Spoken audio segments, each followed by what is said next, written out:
I'll just wait a few minutes just to make sure everyone who wants to join has an opportunity to join.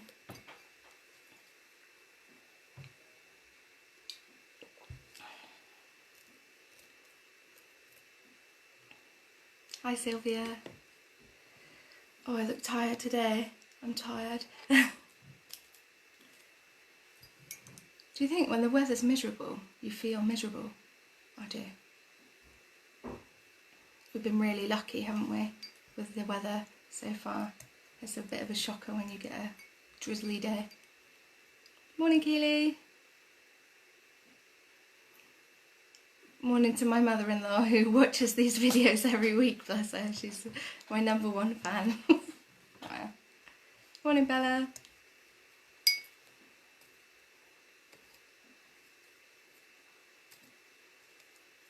Hi, Kristen. No, not Kristen, it's Kirsten, isn't it? Sorry. 10 weeks of sunshine, yeah.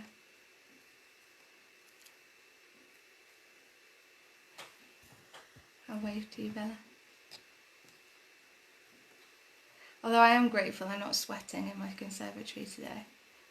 Hi, Nick. Right, I'll just get on then, shall I?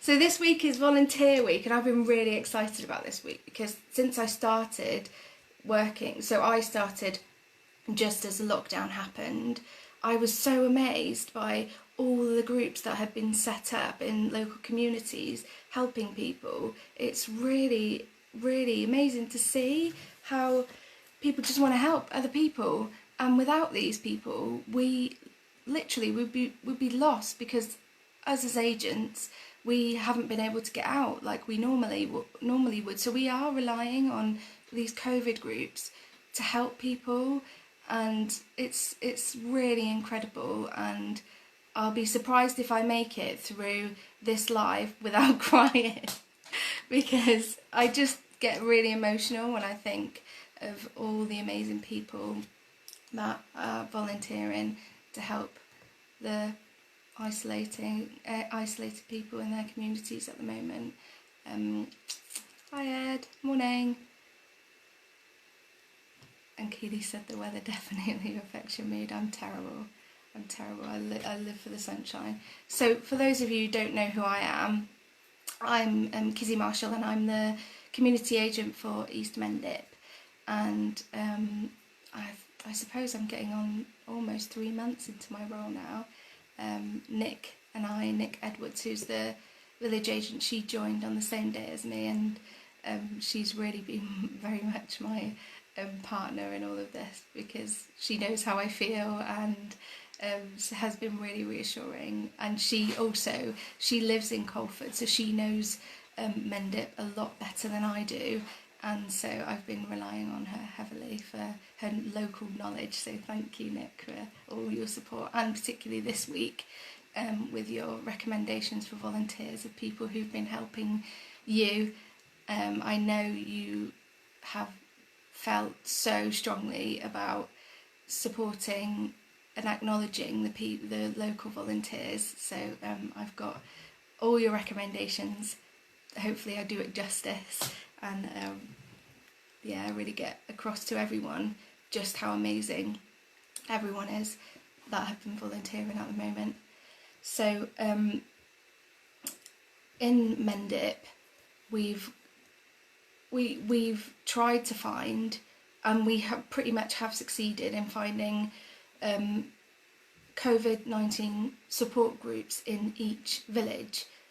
People, with the help of the parish councils, clerks, and vicars, people like that, who have been really forthcoming with wanting to help people. So hopefully I'll be able to let you know some of those people that have been outstanding today. And without these volunteers, they are a real lifeline to people to get, medication, food.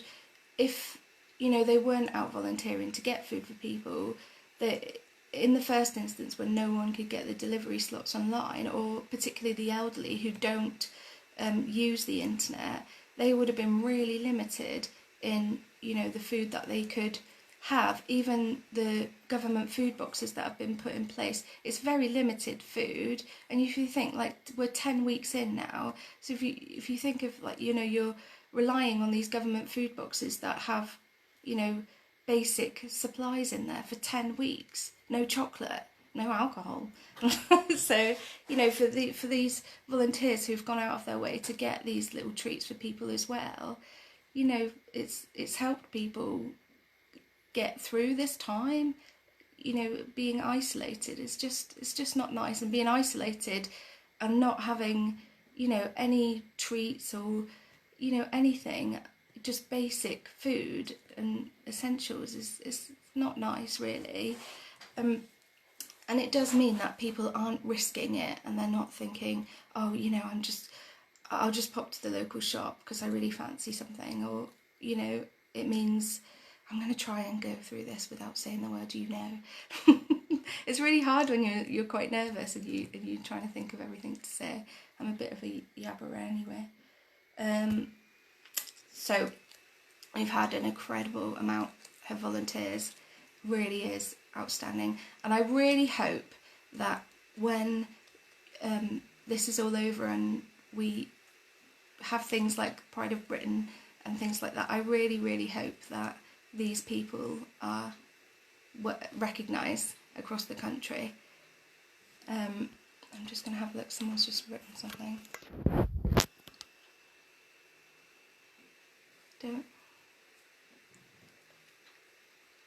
Oh, Keely said about the CCS Good Neighbour scheme, which is something that we have had prior to COVID anyway, and it basically it is people in communities who are volunteering to take people to their hospital appointments, to collect medication, take them shopping, that sort of thing, and that is something that CCS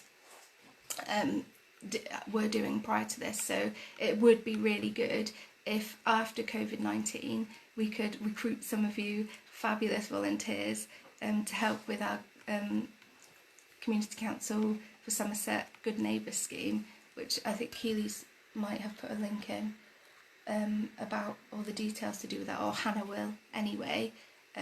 So definitely have a look at that if you can. So I have spent the weekend and most of this week trying to find great stories for you all, to let you know just how, you know, people are relying on these services at the moment. So I've got a friend, a really good friend, her name's Jen, and she is a deputy sister on a stroke ward, and she wanted to personally say yesterday when I saw her that she would personally like to say a big thank you to all the wonderful volunteers who have been amazing and delivered the PPE, always with smiles on their faces, and they've been delivering items like homemade headbands to stop people's ears from hurting from the masks, hand creams to soothe their hands from washing them all of the time. And it means so much to the staff to know that they're thought of, and even they've been delivering ice creams when it's on a hot day on the wards, which is really nice. And Jen would also like to add that pre-COVID, volunteers usually deliver newspapers and go around with sweet trolleys to the patients on the wards, and they also run the hospital shop, bringing some normality to patients' lives who, you know, have had long stays in hospital. And she said they're always really friendly, and they usually have the Stroke Association volunteers that come and talk to patients, which they're really, really grateful for. So that's a big thank you from my friend Jen, who hopefully is watching. If she is watching, wave. And one of the big things that I've been finding as a community agent is when we're speaking to people, particularly now, sort of over 10 weeks in, people are becoming really lonely and really starting to feel isolated. So with that in mind, Karen Ball stepped up and she decided she wanted to get involved and began volunteering to telephone these people. So if we're speaking to anybody and we, check on their mental health, how they're feeling, and ask them if they would benefit from a phone call from Karen, just a light phone call. It's not a counselling service. You can talk about anything that you want to, just to see, just to check in on a person really, and someone different to listen and talk to. So thank you so much, Karen, for really stepping up and helping these people at this moment. I know everyone at CCS would like to say a big thank you to you for that. And this one's I know Nick from pretty much day one has really, really raved about the Colford Angels, which it's a lengthy post. Amanda had, I think it was Amanda that had sent this to Nick, who then sent it to me, and so I'll read it to you. The Colford Angels was started by me, I'm presuming that's Amanda, I think it is, because of posts on Facebook asking for help. I had already helped the parish council recruit some volunteers, but I knew there was people out there who wouldn't read the official leaflets that got posted through the door, because if you were anything like she is, you get a leaflet and you don't really take an awful lot of notice of it. So she asked for her own volunteers who would help anyone that needed it. And she was so lucky to have people who could print out simple leaflets and notices for her, such as Bex Elizabeth and Becky Domain, who runs the Colford Piano Shop. All she needed was a few volunteers, and they were Linda Rideout, Fleur and Mike Turner, Sandra Lescaro, I think I've said that right, Frances Bodley, Vivian Bailey, Sheena Rideout, Carl Bevis, Tom Veck and Chloe and Bethany Ito. They came, and the angels were born. And she can't praise these guys enough. And she has had various ailments, so she doesn't go out. So she posts the jobs out to the team, and it's been like a well-oiled machine that runs on love and good spirit. The Helping Hands food store, originally someone gave her the idea about a shoebox filled with essentials to drop off to the vulnerable people, but unfortunately she was reminded of all the red tape, so decided to drop it. And then she was contacted by someone who knew a vulnerable person who had no food and could help by posting on her group. The response was amazing.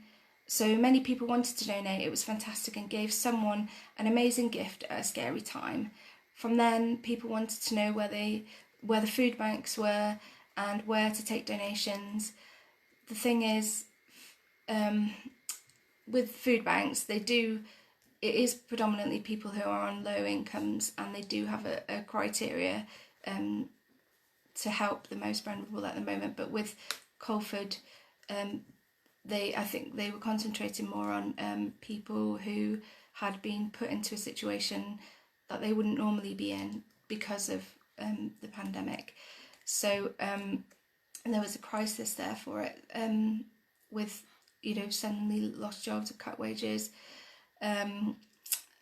So she decided to try and find somewhere to store the food, and was kindly approached by Philip Ham to use the hub in Colford.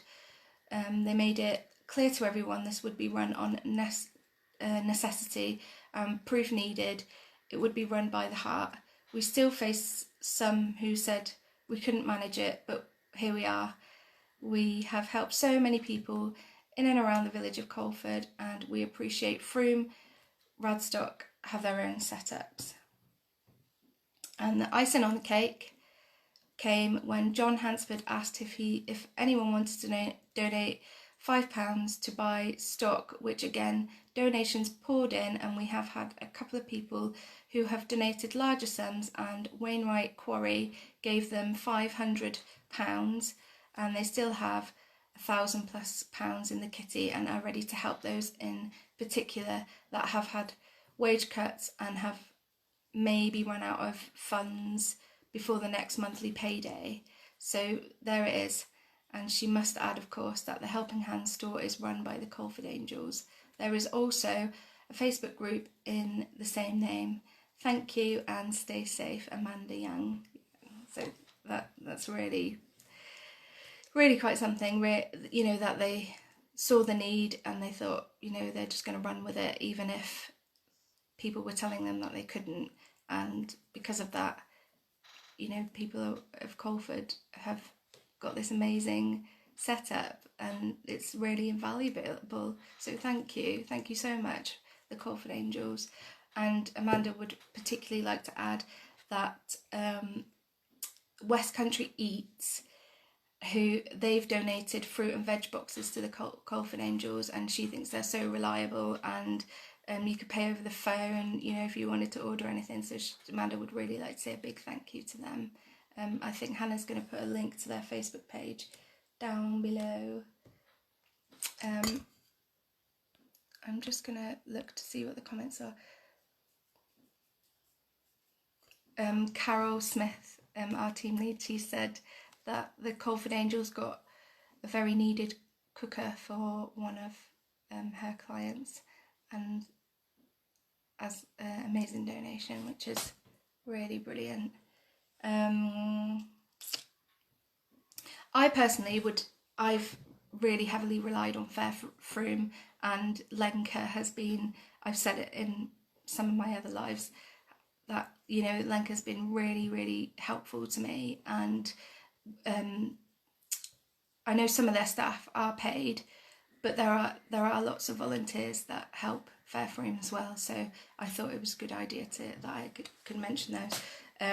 So they help provide food and essentials to people who are struggling on a very low income. So yesterday I got in touch with one of my clients who I was in touch with at the beginning, and without going into too much detail, they were a family in need, and one of their sons had a birthday.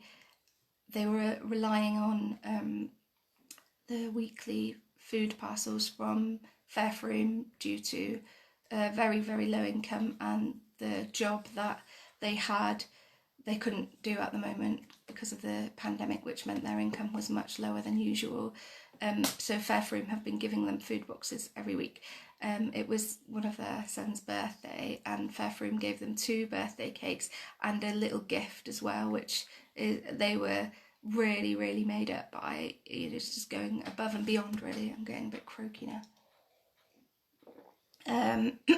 So they are a real lifeline to people at the moment, and you know, I would like to say as well, if you are in a position to donate to Fair Froome or any food bank, or if you're out doing your weekly shopping and you can afford to pop a few extra tins in your basket and donate to Fair Froome, it is a real lifeline to people, and you really are, you know, helping people. It's so eye-opening to see if people didn't donate to Fair Froome, people would go hungry. There are people that would not eat. I personally had somebody last week who hadn't eaten for a week. They hadn't eaten for a whole week, and finally was able to reach out, and we were able to get them 2 food parcels, a grant, and the people at Sustainable Energy were able to top up their electricity meter. That's how needed it was. It's unimaginable, really, to think that, you know, people living in the UK can go a whole week without food because they haven't got the funds.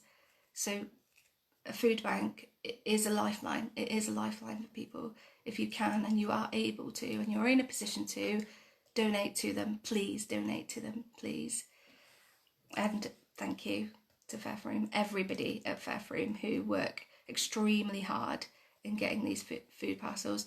I will ring at the last minute and say, I'm absolutely desperate for a food parcel to go to someone, and they will get them out.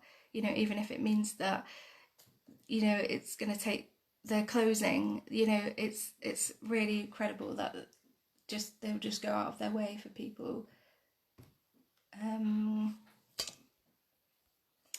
And the Salvation Army have been fantastic as well, getting items to people at this time, much the same as Fairfroom, Carol has said.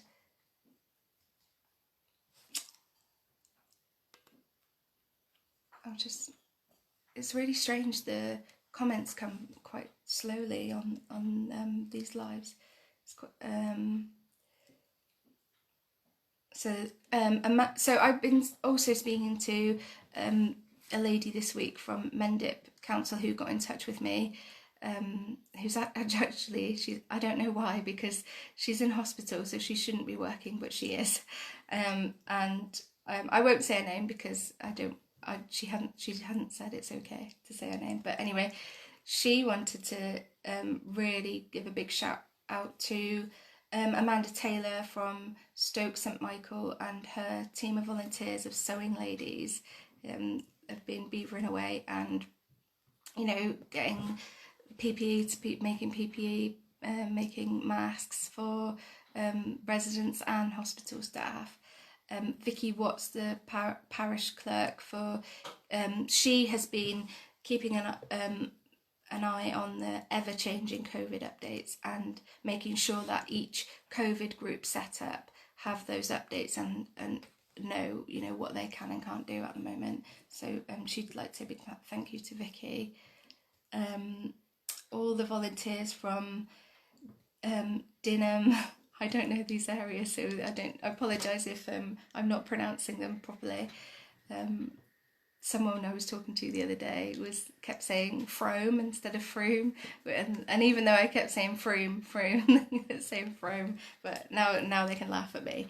So Buckland, Amadown area, Falkland. That unfortunately, I was going to say a big thing about Falkland COVID group, which somebody had sent to me. I was waiting on an email from the people that had set it up. But I haven't had the email, so I know that the Falkland group have been brilliant, and the way it was very similar to the Colford Angels, so thank you, and I'm really sorry that I didn't get your email. And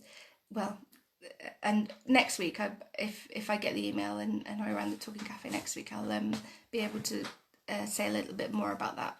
So thank you to the team of COVID volunteers in Falkland and Hemmington and Harrington, Mells and Great Elm, and of course Froome, and anyone else I haven't mentioned. And basically what I'm trying to say is, if you have set up a volunteer group to help people during this time, thank you.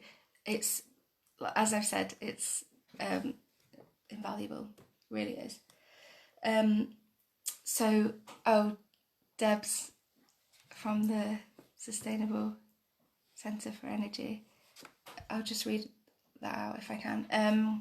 She has said that they've got funds to help people top up energy meters if people are struggling to feed themselves. They are also likely to be struggling to pay their energy bills. Please get in touch with her telephone number is 07498 575826. So just to give you an example, I had somebody who, they had run out of money. They were on universal credit. They hadn't run out of money before the end of the month for one reason and another. So they had 87 pence on their electricity meter and no food. So the Centre for Sustainable Energy was able to put a top up on their electricity meter, and I was able to get them a grant for food and also a food parcel. So they really are brilliant there. If you need them, call them. They're really, really helpful. Frome Town Council volunteers have supported so many people as well in the surrounding villages, and arranging volunteers to cut people's lawns. And a special thank you to Trish, who has been so helpful and patient. Thanks, Nick. that's really it from me today.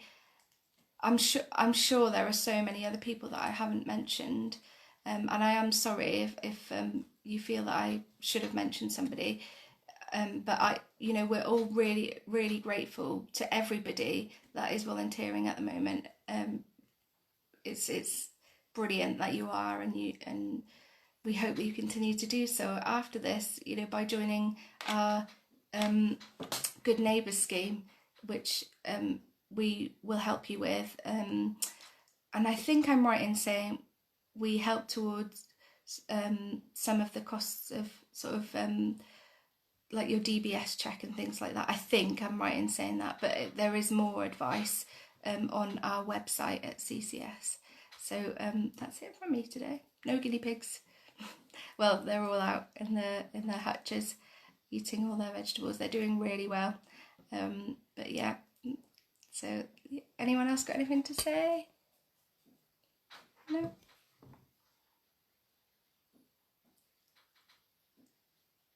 Okay.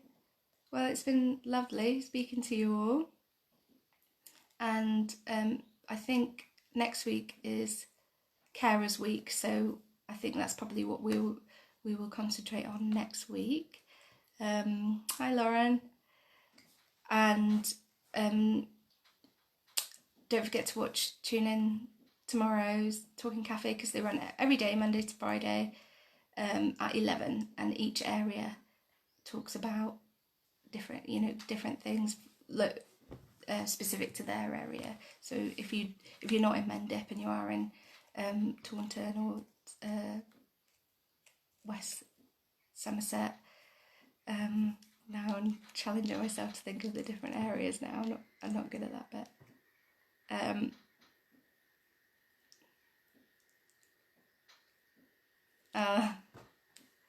Hi. Anyway, so I'll say bye for now, and I'll see you all next week. Take care.